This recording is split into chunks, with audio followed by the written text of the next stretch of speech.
Welcome to Love Lizzy.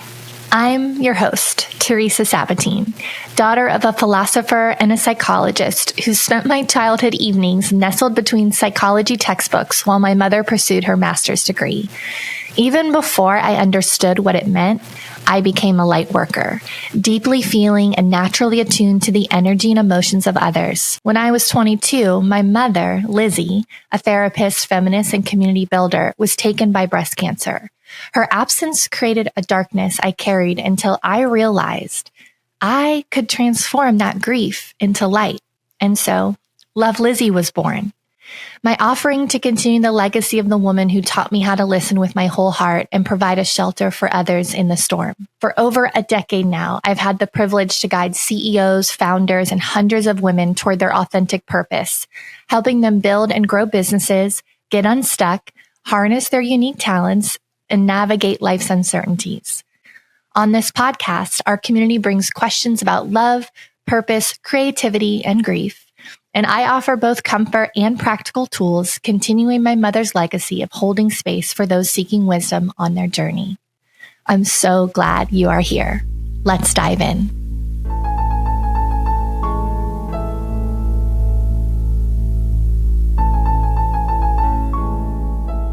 On this episode, we're going to answer a burning question from our community about guilt. And if any of you are like me, you have battled guilt in some chapter of your life, or maybe you're battling it now. And one of the things we are going to do here at Love Lizzy is we're really going to learn to navigate our emotions and our feeling space with strength and creativity and compassion and curiosity, because guilt has been a huge driver of my behavior before and really held me back from getting what I needed or trying something new or pursuing a goal of mine out of fear that I might let someone else down if I end up actualizing something for myself, and just feeling like everything's a choice, like a this or that. And if you choose one thing, then one thing gets let down, and it's just a complicated emotion. Let's dive into the question from our community. Hey, Lizzy. So I am a mom of 3 young kids, and I also have a full-time career. I'm finding that it's kind of hard to make time for myself, even when there actually is time to do so. The mom guilt just really sets in, and I can't really fully relax or really rest even. I know that self-care is incredibly important and crucial for my own mental health, but I still can't seem to make it a part of my routine. Are there any strategies or ways I can implement even a small amount of time into my day just to relax without feeling the guilt that comes with it? I love this question. It is so full of wanting and desire, and also responsibility and duty, love. I mean, just like everything that a woman contemplates and deals with on a daily basis. The first thing that I really like to do when I am feeling an emotion that is trapping me in stuckness, which it sounds like this woman is dealing with guilt that's keeping her from action, right? So she identifies that self-care is incredibly important and crucial for her mental health, and that she can't make it part of her routine. I really like to give definitions to things, especially if it's something that's holding me back. So first, I want to ask you, dear listener, to define what guilt is and really try to place it inside of yourself. Where is this coming from? Where have you felt guilt before? Where in your life maybe were you guilted for trying to put yourself first or take space for yourself? And often what I find with emotions like guilt and shame and doubt is that they're a sister to fear. And typically behind guilt is a fear of something. Perhaps you're having a fear of letting someone else down. Perhaps you have a fear of dropping a ball. Perhaps you have a fear of not showing up for your kiddos in a way that is in value alignment with you. Perhaps you have a fear of change, just like what would happen if I started taking care of myself and what would come of my family? Like what would it mean? A fear of rejection from your partner if potentially you're not carrying all the balls all the time. This is really an exercise in perspective. In this space, we will often challenge our perspectives, partially because in every situation, there are multiple perspectives to hold. None of them are wrong. None of them are right. Guilt is a real feeling and it's warranted. You have a lot of responsibility. You have a full-time career. You have 3 little kiddos that are your responsibility, that you're nurturing and growing.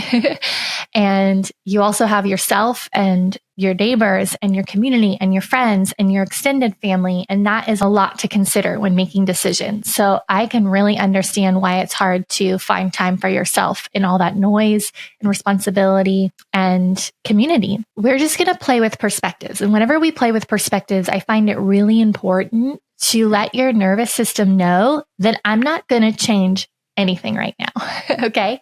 I'm actually just playing. We are just going to play with the idea that another perspective, in addition to feeling guilty, might enable you to make a different decision moving forward that still could be really good for your family and really good for the people that you love. And most importantly, really good for you. We call this the perspective wheel. And it's exactly that. I want you to imagine that you are playing Wheel of Fortune and that every perspective on the wheel is a winner. So it doesn't matter where you land, except I know that in Wheel of Fortune, there's definitely that one that is like bankrupt or something. But let's just pretend that in the world of Love Lizzy, our Wheel of Fortune is all fortune.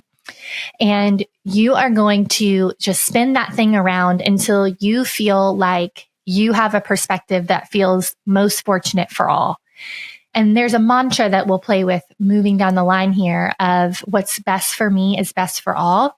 And it's something that I'm going to ask you and any one of our listeners who is feeling guilt that is holding them back from pursuing something that is really important to them, whether it's something like self-care or a change in their career or a move in their business that feels kind of risky and they're afraid of who they might let down. If it's ending a relationship or dealing with a relationship confrontation, wherever you're feeling guilty to act in your best interest, I want you to try the perspective of what's good for me is good for all. And I just want you to see what comes up. So that's an example of a perspective on the wheel. So let's pretend that I turn the wheel. My Wheel of Fortune is presenting me multiple perspectives. One perspective might be what's good for me is good for all. Another perspective might be my mental health is the priority for my family. Another perspective might be it's good to show my kids what self-care looks like. Another perspective might be it's really good to allow people to help me. Another perspective might be even though I feel guilty, I know that as the mom, when I make decisions for my family, they're in the best interest of everyone. You can get super complicated on these, or you can stay kind of in your simplistic energy of just finding something succinct and different than the perspective that you have now. But what I do hear your current perspective is that it's not okay for me to relax. It's not okay for me to do self-care. It's not okay for me to put myself first. I don't have space in my routine for myself. There's no time for me. There's no space for me to take care of myself. And I see that if that is a continuation of a dialogue in your brain, that you've convinced yourself that that's true. And I don't want to pretend that on certain days it might feel really true. And I know that it can be really, really difficult at certain stages of parenthood to find that space for you when everybody's needs actually are urgent and they really can't do things for themselves. And like, in order for them to get fed, it has to be you. Like, I get all that. And I don't want to remove that from the equation at all. But I do want to tell you a little bit of a story about Lizzy. When I was little, I went to this little Catholic school, which I'm sure we're going to get into at some point in these episodes.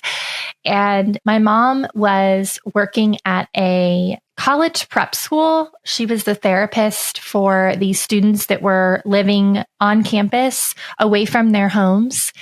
It happens to be like a 5-minute walk from my elementary school. So every day I would leave my little elementary school with my blue, black, and white, I think, jumper, little uniform.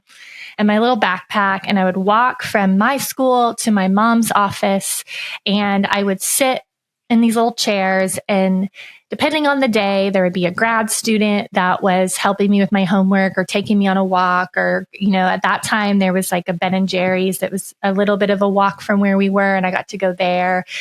And I also got to meet all of these people that were part of my mom's world, part of who my mom was. I got to see my mom in this beautiful life as a woman beyond the walls of our house, where she was my caretaker and she sewed my clothes and made my Halloween costumes and made homemade pizzas every Friday and got us a dog and just like made my life picture perfect in many ways by how much she showed up.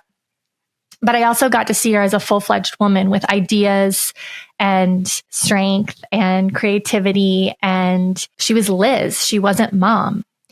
And I think if my mom would have denied herself that opportunity, if she would have denied herself that part of who she was, I think I would be a completely different person. I would definitely be less independent, less courageous, less socially inclined. I wouldn't have the same social skills I have from being in 4th and 5th grade and being able to communicate with grad students and adults and tell people about myself and make friends with people I didn't know, and all of these things that I was gifted because my mom chose to honor her needs and honor who she was. I think the wisdom from Lizzy today would be that what's good for you is good for all. And I believe that Lizzy would ask you to identify what in your parenting and in your family is just the most crucial part. Like, what are the things that are non-negotiables? Like, you're going to give it your all. You're going to show up in those ways. And come hell or high water, like, this is the mom you want to be. And then she would say, make those things the priority. And anything else that you do on top of that, you can consider it the sprinkles on the ice cream, the cherry on the top, the star on the Christmas tree. Those are bonus things.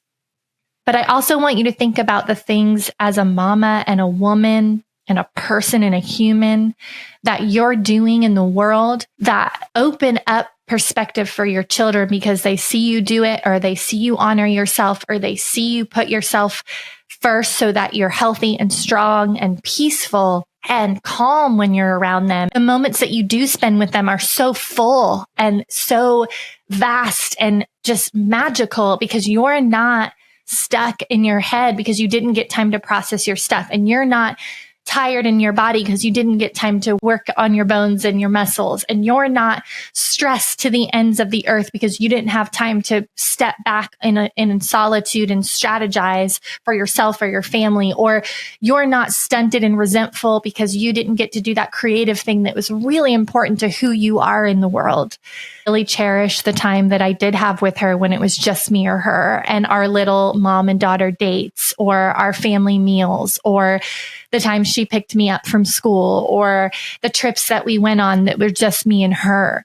It was the complexity of who she was that taught me how to move through the world and handle the complexity of who I am, and to find ways to make sure I cultivate all parts of me, and that I put myself out there and I try new things, and that I'm more than just one aspect of me, that I'm a full-fledged woman with tons of ideas and desires and passions and feelings and abilities. And that's what you are too. You're a full-fledged woman who really deserves to relax, to show her kids that relaxing is allowed, and to end her day feeling like not only did she pour herself into her loving, amazing, probably sometimes frustrating children, but she also poured herself into the other things that matter to her too. So hopefully the little Wheel of Fortune perspective wheel exercise will allow you to grasp onto something that feels really true for you. I find with perspectives that I can come up with them all day long, but we really want to choose a perspective that feels good in our heart and our body and allows us to grasp it like the truth, not that we're gaslighting ourselves about what's true, but like actually choosing something that feels real. And I know that for me, when I was practicing and working on my guilt as a daughter and as a sister and as a friend and even as a boss and all the roles that I play in my life where I feel like, oh, I really should put that other person's needs before mine because I love them so much or they need me or they look like they're having a harder time than me. So why would I care about myself? That what's best for me is best for all is really, really helpful in those times. When I realized that maybe that 30 minutes that I take to prepare myself to enter the world by working out or going on a walk or listening to a really good podcast or stretching my body, that does make me a better sister, a better daughter, a better friend, a better boss. And I just really encourage you to try that on for size for a couple of weeks and let us know how it's working. I'm rooting for you. I bet you're an incredible mama. The fact that you're even considering these things and thinking about them and wrestling with them just shows me that you're fully alive in your life and you're doing the best that you can. And I just encourage you to keep doing that. And if you are out there and you have a burning question where you want to process it and think through it differently or gain new perspective, we would love to hear from you. You can go online to lovelizzy.co and submit your question in writing, or you can leave us a voicemail at 813-825-4999. That's 813-82-LIZZY, LIZZY. If you are wrestling with something in your heart or mind and you're looking for a little bit of love and wisdom, don't hesitate to reach out. Until next time, I'm going to try to stay dry here in Florida on the farm, and we'll be holding space for all of you and thinking of you and sending you our love. This podcast is produced by Love Lizzy. Our editor is Kayla Hill, and the music is by my very own sister, Julia Sabatine. If you like what you heard here, we would love for you to hit the subscribe button. See you next time.